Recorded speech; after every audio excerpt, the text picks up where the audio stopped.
कैसे के आई हो रात भइल बा पिटाई हो मिल कैसे के आई हो रात भइल बा पिटाई हो सुन करत में बात धइले ले हमर हाथ देख ले बड़ भाई हो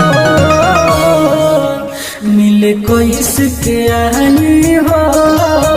रात भइल बा पिटाई हो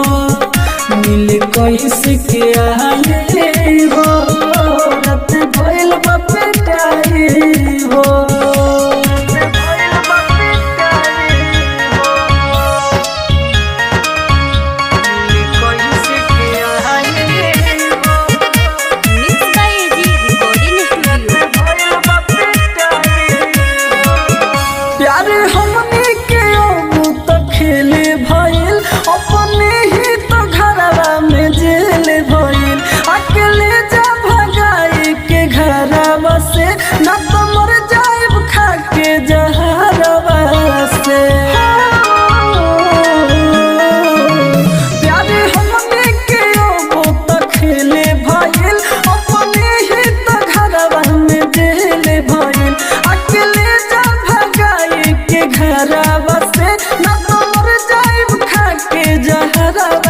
मार के मुआई हमारा से बड़ा भाई बात बहुत कसाई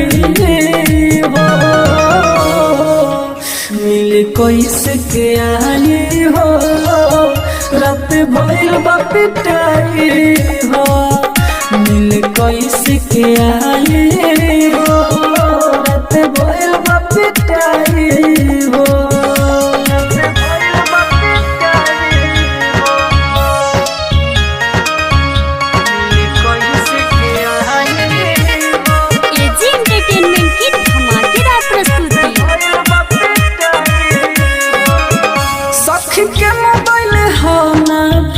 करी हो सुजित बतिया तो हमारा गौर करी हो नहीं निकले पावतनी दुआरा पा बोला कैसे आई चलो तारा पा सखी के मोबाइल हो ना फोन करी हो सुजित बतिया तो हमारा गौर करी हो नहीं निकले पावतनी दुआरा पा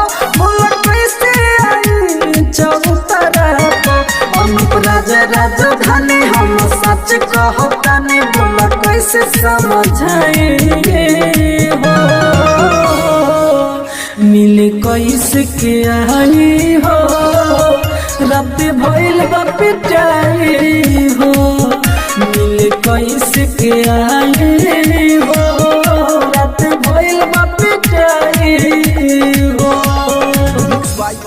एजी रिकॉर्डिंग स्टूडियो रोशनपुर सपहा।